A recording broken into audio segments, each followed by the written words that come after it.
In the inbox late night, glowing screens see the light. Do-do-do, email, everything feels alright. Let's get real. Post-purchase. The number one thing we want someone to do after they purchase is purchase. There are two categories of offers within post-purchase. People make a repeat purchase when they're good and damned ready. That doesn't mean we shouldn't try to make them purchase earlier. We're going to talk about how to drive a repeat buyer with a better post-purchase flow. So here's a really, really cool optimization. You're going to want to discuss it with your friends. It's multi-channel. You're going to want to get together with your ads manager. So let's talk about what we're going to do with our post-purchase flow to drive more revenue from buyers.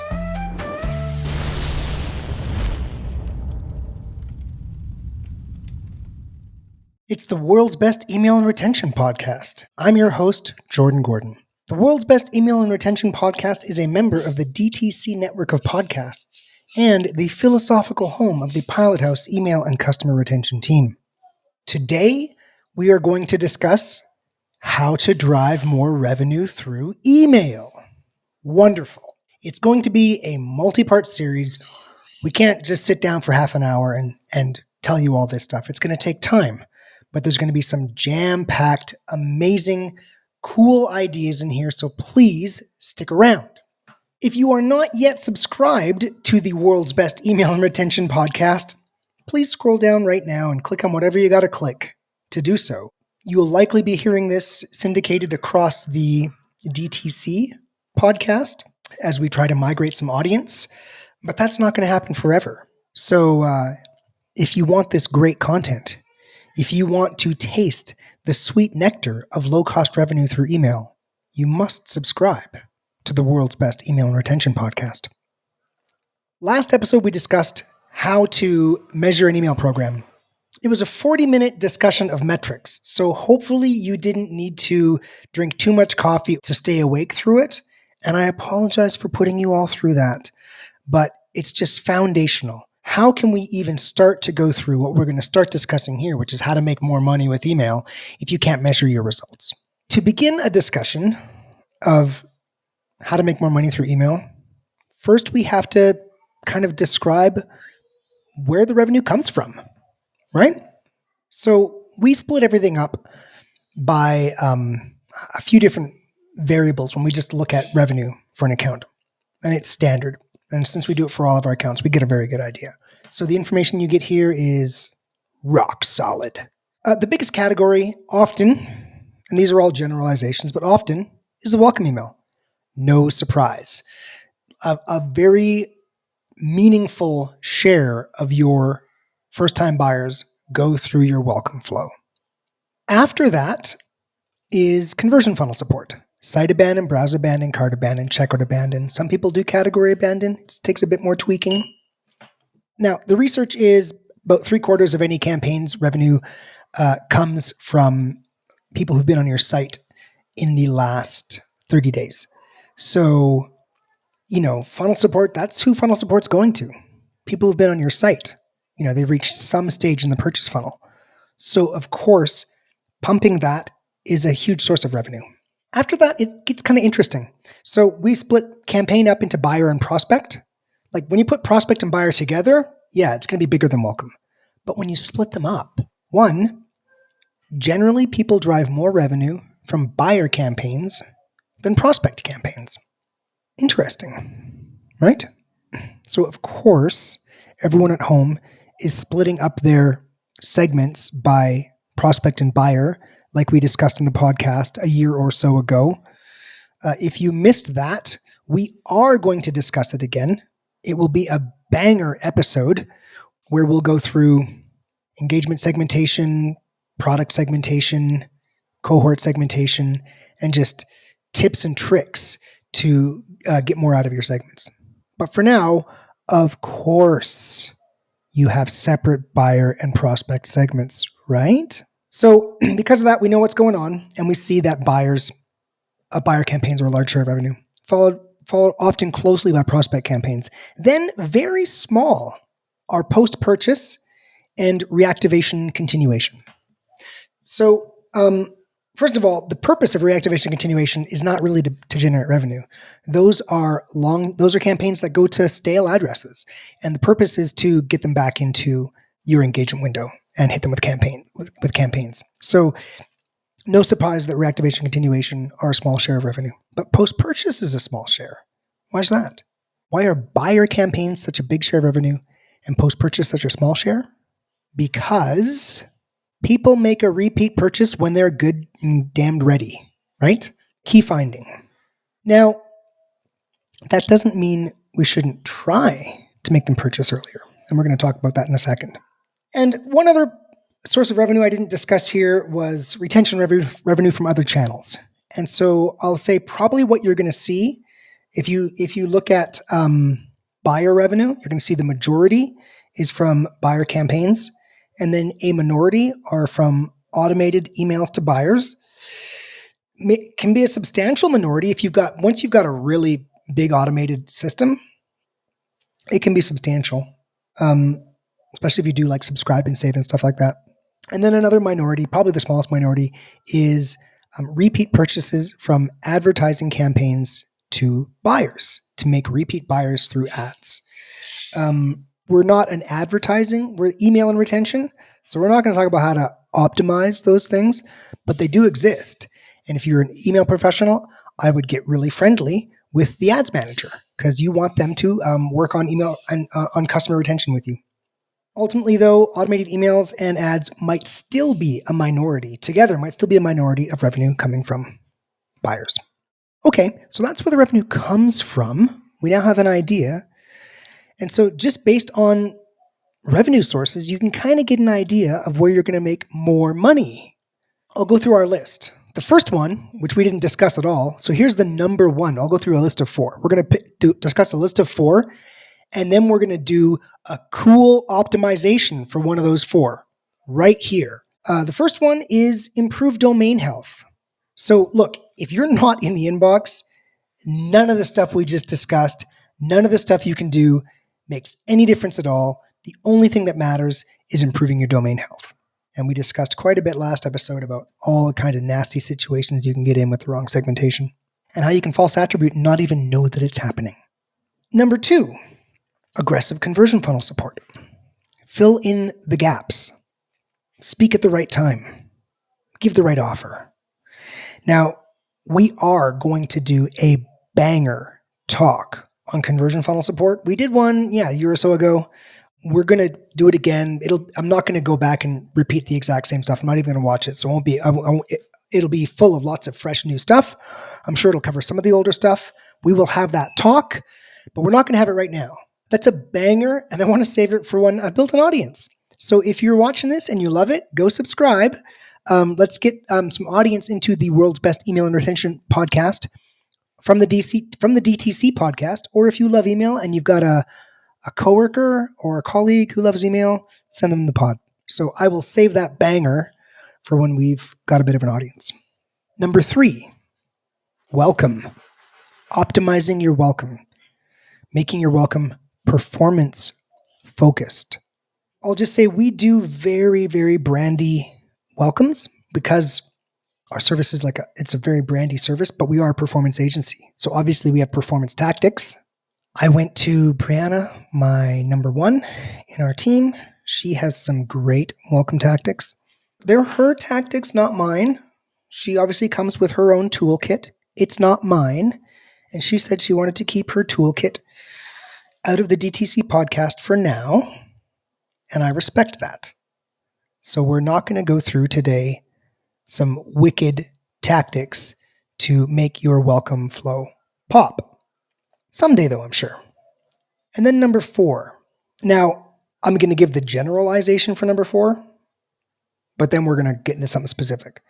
Number 4, the way that we just increase revenue for someone all the time is increase monthly messages per user, which is, kind of translation for hammer the inbox, right? Get more inbox placement.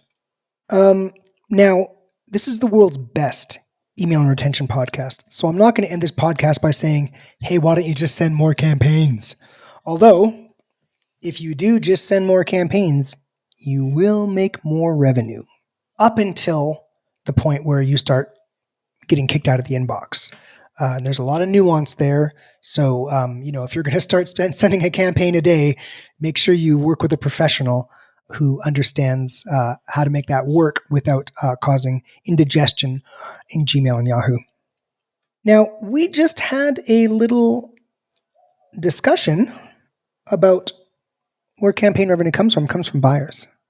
So if we want to increase monthly messages per user, somewhere that's going to drive the most new revenue, it would be to buyers. So look, you heard it here first. Send more emails to buyers. Wow. Now, pretty common to see the majority of revenue overall in Klaviyo come from buyers, but obviously some comes from prospects. Pretty common to see most of the revenue overall in ads platforms come from prospects, but a little bit come from buyers. So there's a little Venn diagram going on where there are some people that both platforms are active on, but some people that are active only in one platform. And that's how acquisition and retention come together to be more than the sum of their parts. But if you want to have the highest chance of being active where ads are not active, so you're not chasing the same dollar and just hammering someone who may have purchased anyway, so you're not just beefing up your attribution on stuff that's already in the funnel, get active on buyers. So let's get into the performance tactic of the day. Rather than just making it campaigns, we're going to talk about how to drive a repeat buyer with a better post-purchase flow.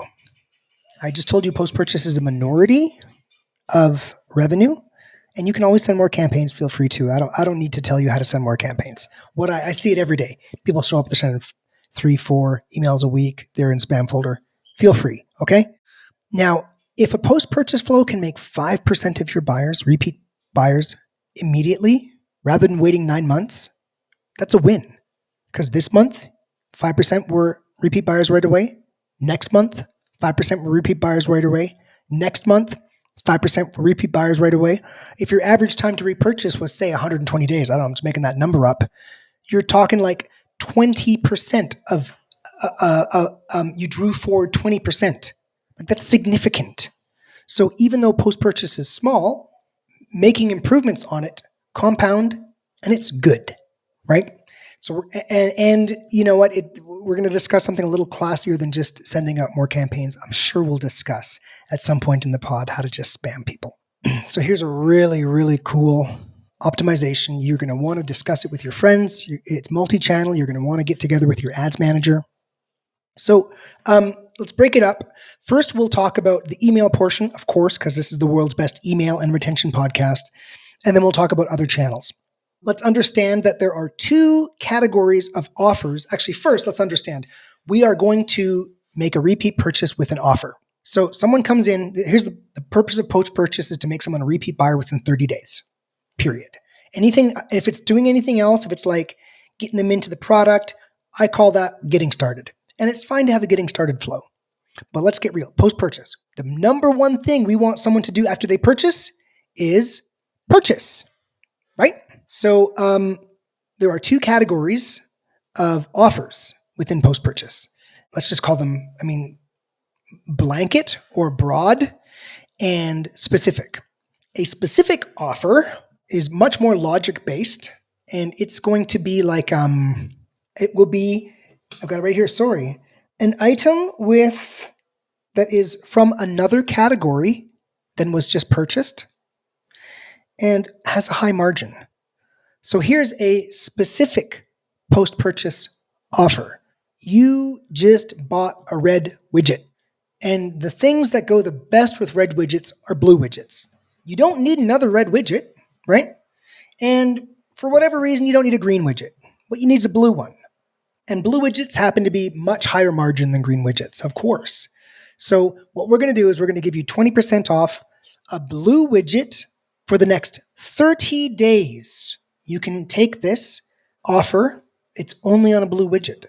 So that is a specific cross-sell. Those are much easier to do with email because email knows what someone bought, etc. The second category are blanket or broad. And this is more like 15% over $150 or 20% over $200 or something like that. BOGO. And these are much easier to sync up with your other channels with, because other channels don't have access to the first party targeting data that email has, because of course, email is the central channel. Not saying it's the highest revenue generating, but it is the central channel. All purchases resolve to email. An email address is the unique identifier of society. I called my phone company last week to make some changes, and the first question they asked is, "What's your email address?" And they're my phone company. I asked one of my staff, "How long have you had your email address?" And he said, like since high school. "How long have you had your phone number?" "Oh, well, I've been moving around only a couple of years." Your email address is your unique identifier in society. So that makes email the central channel. And that is why we can be more specific with our upsells through email, because everything resolves to it. Okay, so now we've got those two different kinds of offers, one that's blanket and one that's specific. So let's talk about what we're going to do with our post-purchase flow to drive more revenue from buyers. Start with your specific offer. So what are you going to do? Remember, if they bought a blue, so here you do two emails. One that goes to anyone who bought a red widget, because a red widget is your number one seller, and you sell them the blue widget, which is high margin, and you give them 20% off for a month or 14 days, whatever. And then the second email is for anyone who bought anything but a blue widget. You sell them a blue widget because it's your number one seller, right? Every single purchase that goes through gets one of those two. So you've got complete coverage with only two emails. And every single one is a cross-sell. No one's going to be offered what they just bought. Bada bing. So start with that. And what you've got is, what you're doing when you do this, when you do the red widget, blue widget thing, you are forcing people to move across categories. Someone bought from your red category. You don't want them to just, for whatever reason they like red, but you don't want them just stuffing up on red. They're going to sit there and just buy all the red that you got.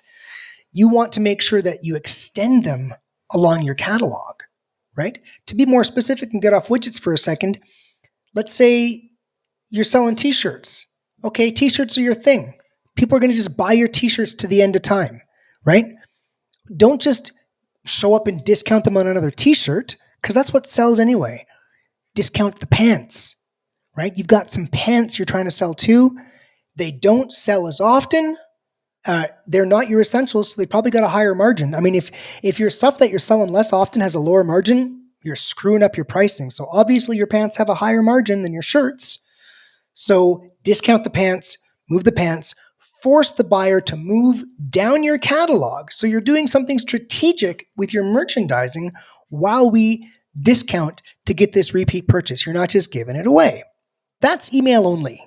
And after that, look, you can squeeze in an accessories email if you want.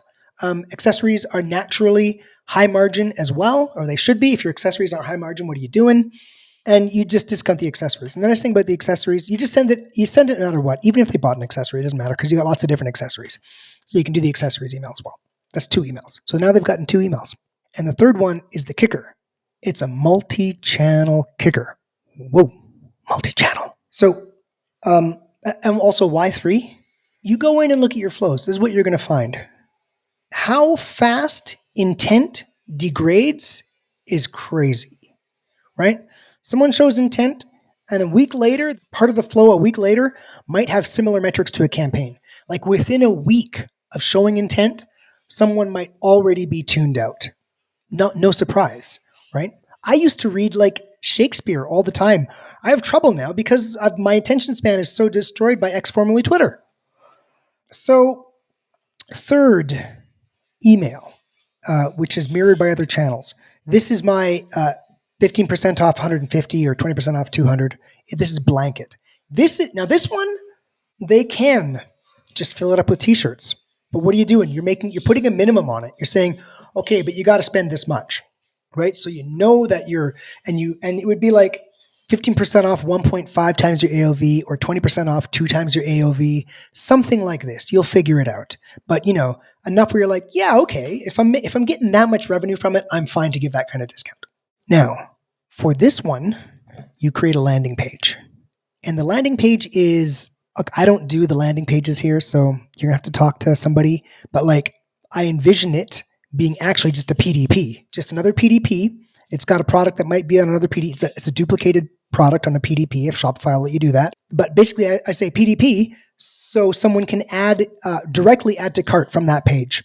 You can probably just make a landing page with a product that you can add direct to cart to. Again, not a Shopify developer, but a low friction landing page where someone can add directly to cart, right? And then you produce a video. And the video is like how great this thing is, right? How great blue widgets are with red widgets. Focus on your most common second purchase. Focus on a bestseller, whatever it is, right? Make a video that convinces someone to purchase. You've probably got some creative people in your organization, or you're a creative entrepreneur and you're creating creative videos all day that make someone want to purchase. So you make one of those, okay? I'm not going to tell you what to make the video of because I'm not your brand. I'm just the guy at the World's Best Email and Retention Podcast.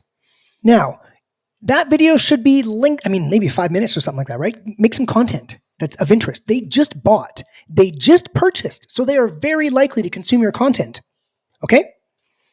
Then you create a static code, a static coupon code. This one cannot use dynamic coupons. By the way, the last messages that came out of email were dynamic codes. That way it doesn't end up on a coupon site. You're going to create a static code, which means you have to put something in your calendar every month to change this code, or it's just going to sit on a coupon site forever.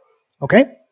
So now you go to knock on the tap the shoulder of your ads manager and say, hey, can I take you out for lunch? You take him or her out for lunch and you say, how would you like to drive some traffic to this awesome page I produced that convinces buyers to buy again? All you got to do, listen, when I back in my day, what we did, by the way, it was just put a pixel on the thank you page. When someone hit the thank you page, they're a buyer. So you put them into a campaign that goes to buyers and you get them to make a repeat purchase. That's what we did back in my day. So tap the ad manager on the shoulder and say, hey, why don't you can put a pixel on the thank you page and you can market to recent buyers. Your ads manager might go, oh, well, we got better ways to do it now. Blah, blah, blah, insert ad talk here. Great. They've got a way to do it. Awesome. You provided them a page where someone can purchase right then and there with content that convinces someone to buy, that is relevant to someone who just made a purchase. And by the way, buyers in the ad system have great metrics, great cost efficiency metrics. So your ads manager should be excited because it's going to make their whole program overall more effective, which is going to look good to the big boss or whatever. Okay, they take a little snap of that video. They splice it together into 1 minute or 30 seconds, really low attention span stuff that's made for social media, and have a little thing, watch the whole video. Here's your code, 20% off, $200 for the next month or whatever. And they're driving traffic to that page. Who's driving traffic to that page? Facebook, Instagram, AdSense, maybe TikTok, right? Wow. So now you've got email, SMS if you're feeling saucy, Facebook, Instagram, Google, TikTok. You've got a multi-channel customer reactivation strategy. Whoa, right? And stop right now. Anybody out there who's paying way too much for their customer retention retainer who thinks this idea is super sexy, why don't you go to pilothouse.co and fill out the form right now and we will get you started. Okay, now, not only all those channels, there's one more banger. You're going to take a piece of paper and you're going to put that code on the piece of paper and you're going to tell the customer how much you love them and you're going to put that piece of paper in the package. Now, this is going to be one of your best converting channels for this promotion. And in fact, you might use a different code. You could, you could actually put a little F, I, G, and P for package in front of the code and have a different code for each channel if you're doing this at scale, so you can understand which channels are driving the most retention. But whatever. Point being, put the paper in the package with the code. This one, not everybody interacts with every email. I told you that post-purchase is actually, most of that repeat revenue comes from campaigns, comes from staying in touch and building a relationship for 1 year, 2 years. That's where the money comes from. Email, Facebook, Instagram, they're probably good for 30 days. And then, there's going to be some weird cookie stuff. Cookie Monster's going to eat the cookies. And that's their window to make this thing work. This package, so not everyone's going to see the email. Not everyone's going to see the ad. Everyone gets the package. Everyone sees the bounce back coupon code to make another purchase. $200, 20% off $200, or 20% off 2 times your AOV, or whatever your arithmetic is. And now you've got email, SMS if you're feeling saucy, Facebook, Instagram, AdSense, maybe TikTok, and then in package. And that is a 7-channel customer reactivation strategy. Oh, wow. Right? Okay. We're at 30 minutes and I was going to try to keep these things less than 40. So I should probably stop there. Look, this all fit under I gave you 4 buckets we're going to go through at overall at some point. This was in the 4th bucket, increase monthly messages per user. And we are sending more emails to buyers, very targeted emails to buyers. We'll probably do the campaign part of this too. And campaigns can drive traffic to this page as well, to be clear, right? You got to be careful where you put your code, but campaigns can drive traffic to this page too. So if the code's on the page, you got to change the code on the page. If the codes are always in the channel, then the page is just evergreen. You can always drive traffic to it with the new code. That's your own mess to sort out. Don't call me unless you want to be a client. So anyway, we did not get to go into optimizing all the different channels on this because customer retention includes Instagram, Facebook, AdSense, maybe TikTok, in-app, in-product packaging. We didn't go over how to optimize it, but you know what? Maybe we'll think back to this conversation when we get to attribution. In closing, please come and subscribe to the world's best email and retention podcast and have fun spamming.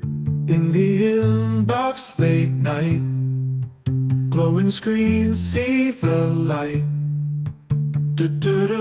Email, everything feels alright.